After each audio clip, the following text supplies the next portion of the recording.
primeiro eu acho que eu tenho que explicar porque eu estou aqui, né? Nem eu acredito que eu estou aqui. Eu sou médica formada pela Casa de Arnaldo e desde muito cedo na faculdade eu me interessava por alguma coisa que as pessoas não se interessam. E foi muito difícil nesse começo, nesses primeiros anos da prática da medicina, porque eu via uma coisa muito diferente do que todo mundo dizia. Tem uma poesia do Manuel de Barros que acho que é muito a minha cara. Ele tinha uma namorada que dizia que ela não viu uma garça na beira do rio, ela viu a beira do rio na beira da garça. E aí o jeito de você ver as coisas, do jeito que eu estava vendo, era despraticar as normas, como bem foi falado pelo Manuel de Barros. Então eu despratiquei as normas, porque eu comecei a cuidar de pessoas no fim da vida. Eu era uma residente meio odiada pelos internos, porque eu enchia meus leitos com pacientes que estavam morrendo. E isso fazia com que, cada vez mais, eu entendesse o quanto a medicina tinha para oferecer para essas pessoas. Ao contrário do que todo mundo dizia, que era aquele paciente de cuidado paliativo, é uma pessoa que não tem nada para fazer. Quando você não tem nada para fazer na medicina, então você entrega o paciente para cuidado paliativo. Aí a segunda parte mais difícil do que eu estava fazendo era fazer cuidado paliativo, porque na nossa cultura paliativo tem algo assim tipo gambiarra, né? Você vai fazer um paliativo, já ouvi isso em aula, é de doer. E o paliativo, na verdade, não tem nada a ver em colocar uma fita isolante num fio solto.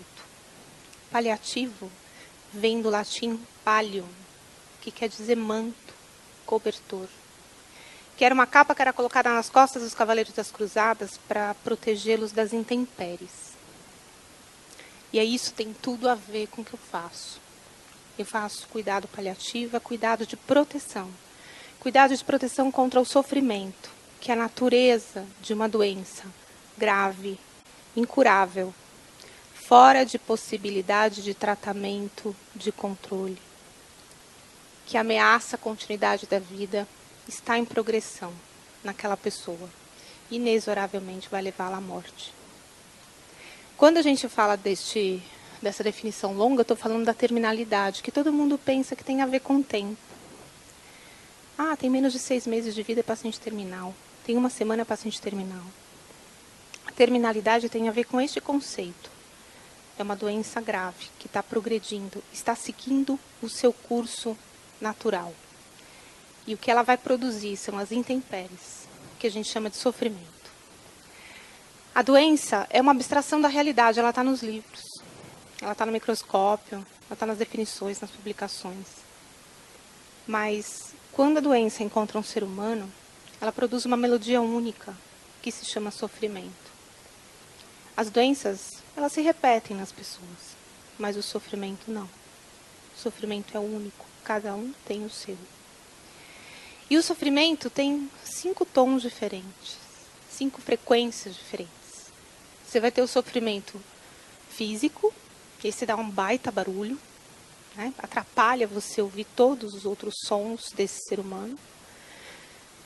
Esse sofrimento físico, no cuidado paliativo, a gente trata como se fosse uma urgência, porque há risco de vida, sim, se você não trata o sofrimento humano. Tem muito para se fazer em relação ao controle de sintomas. E aí você passa para a dimensão emocional, que é um outro tom, bem mais complexo. Qualidade tipo Bach, bem complexo, bem rico. Medicina é simples, gente boa. Difícil é a psicologia. Cada ser humano é único e vai expressar nesse momento que tem consciência da sua finitude. Porque todo mundo aqui sacou já que a gente vai morrer, né? Alguém está chocado de saber disso? Não é uma surpresa, né? É que vocês não pensam que pode ser daqui 2 semanas de bala perdida, por exemplo. Né?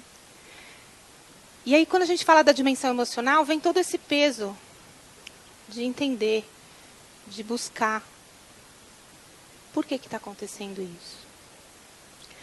Na dimensão social, em todos os livros de cuidado paliativo, a gente percebe que eles separam em 4 pedaços.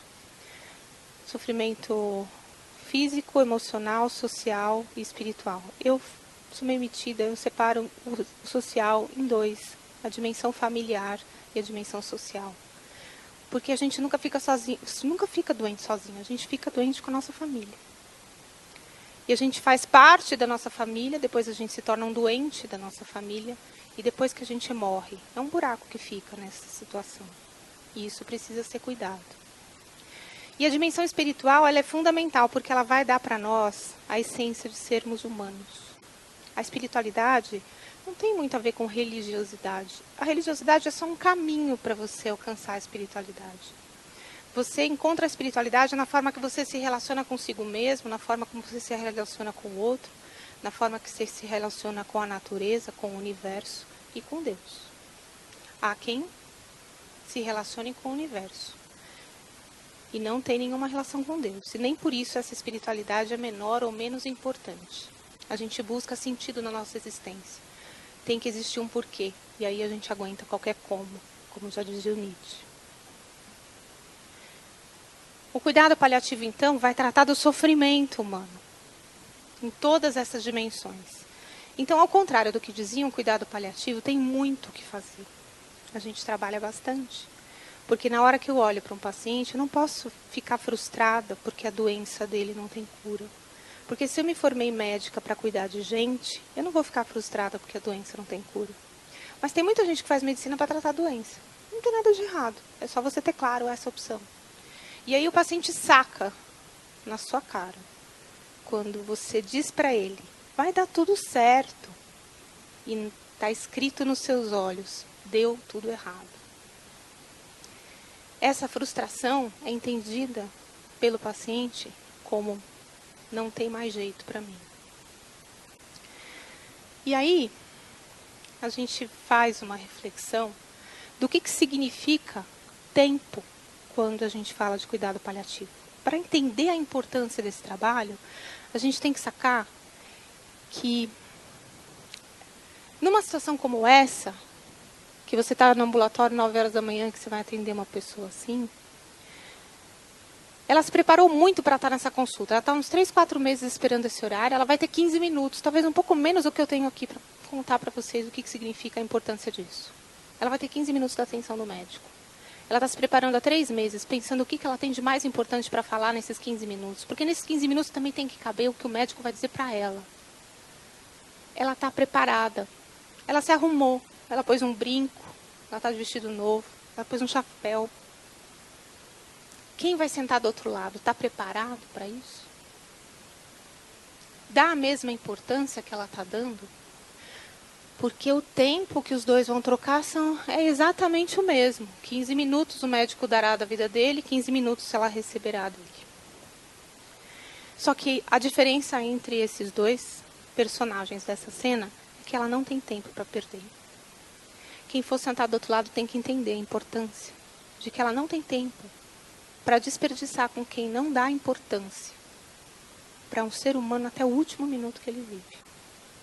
Não tem mais jeito. Não é possível que a gente possa oferecer isso para uma pessoa. Ela é muito mais do que um corpo, muito mais do que a dimensão biológica.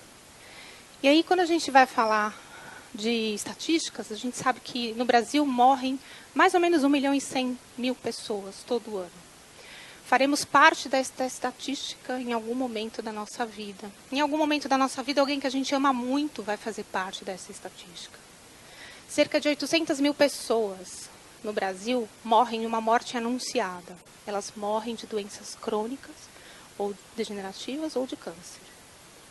Esta morte anunciada proporciona a chance dessa pessoa conseguir redimensionar a própria existência e compreender em que passo ela quer andar.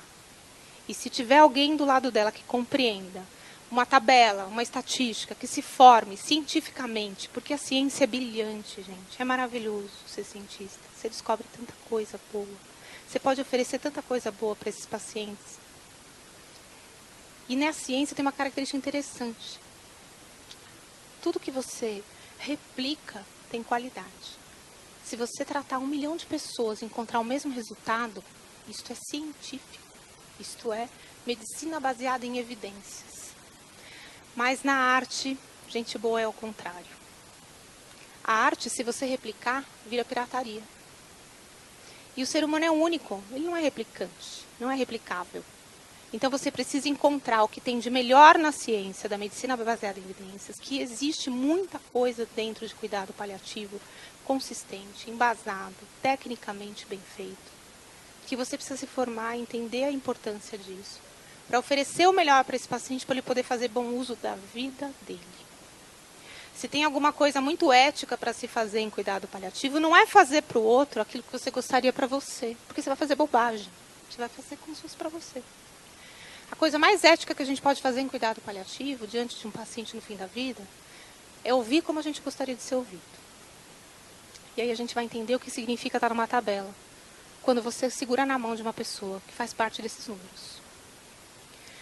E aí muita gente pergunta se isso é mórbido, né? Se é difícil trabalhar com morte, né? Nossa, que lindo o seu trabalho, mas deve ser muito difícil, né? Então eu digo para vocês o seguinte: é um dos trabalhos mais incríveis que tem dentro da medicina, porque você não se esgota. Ao contrário de muita gente que estuda burnout, diz que pessoas que trabalham com cuidado paliativo, com pessoas que trabalham com pacientes terminais, têm índices altíssimos de exaustão profissional. É tudo mentira. Pessoas que trabalham com pacientes que morrem, sim, essas são estressadas, porque elas não entendem o que elas estão fazendo ali. Agora, quem trabalha com cuidado paliativo tem exatamente o contrário, o menor índice de estresse profissional possível, porque a gente aprende a dar valor à vida. Nós não somos a apologia da morte. A morte não é bonita. Ela tem uma beleza ímpar de uma tristeza, mas ela não é bonita. A vida, sim, é bonita. E quando você entra num consultório como aquele ali, senta naquela cadeira e olha para o paciente, olha para aquela pessoa de um jeito diferente, como diz o Chico Buarque, de um jeito diferente, que você nunca tinha feito antes. Você olha de um jeito mais quente, como nunca tinha acostumado a olhar. Aí o cara saca que tem alguém que acredita nele, que ele vai dar conta, que ele tem pouco tempo sim, mas que você está ali do lado, que você vai tratar os sintomas dele com o mesmo respeito, afinco, dedicação e determinação que você trataria o câncer, que você trataria a doença cardíaca dele. E aí, uma vez que você consegue aliviar o sintoma físico, ele tem a chance de dar conta de tudo que a gente precisa dar conta na vida e a gente está deixando para a última hora. Alguém aqui está pronto para morrer hoje? Nem levanta a mão, porque depois eu tenho que... Vem falar comigo depois que eu encaminho para o psicólogo. Ninguém está pronto, gente.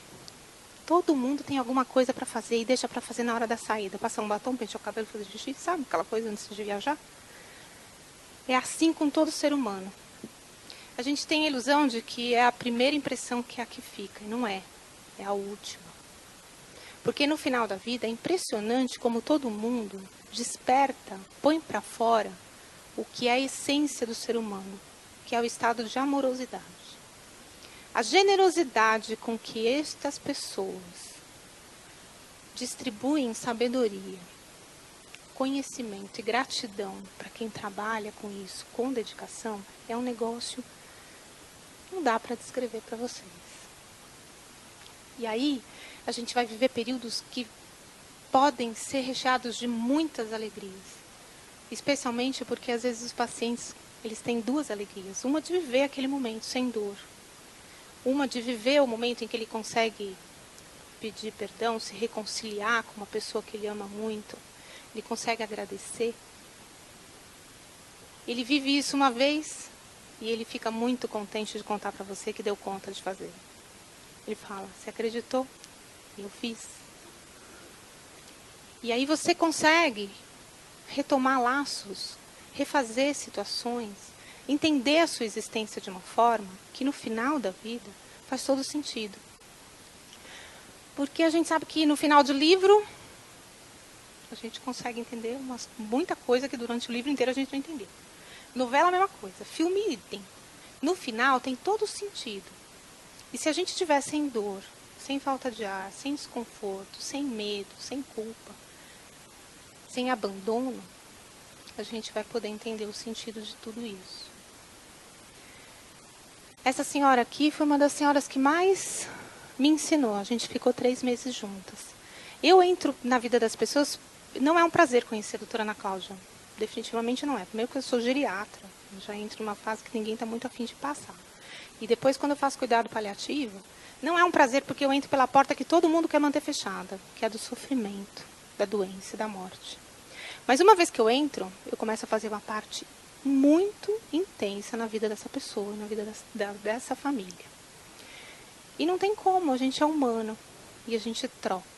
E o aprendizado que a gente recebe é uma coisa que não tem como descrever. No dia que ela faleceu, eu tive a chance de me despedir dela. E foi muito especial, porque no momento em que eu estava me despedindo dela, saiu uma lágrima. De mim saíram dezenas, mas dela saiu uma. E uma lágrima que cai dos olhos de uma pessoa que teve a chance de se libertar do sofrimento físico, que teve a chance de se libertar do medo, da culpa, da solidão de estar nesse momento, para ter que passar por esse momento sozinha. Se libertou do abandono, se reconciliou com a família, esteve presente com todos a maior parte do tempo. Foi admirada por todos por sua coragem de enfrentar o seu fim de vida. E aí caiu essa lágrima, que era triste, sim.